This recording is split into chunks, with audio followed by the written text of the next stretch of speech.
Kadri waits. Matthews comes in to take that position. They get a little confused there, and now Matthews has the puck. Suter came at him. Riley over to Marner. Hard pass. Matthews shoots. He scores!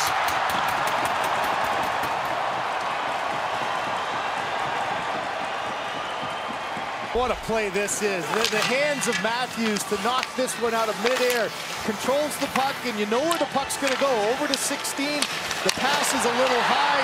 Matthews loses his balance, but knocks it right out of the air. And then, as you've seen so often, that ability to release the puck so quickly. Devin Dubnyk trying to get across.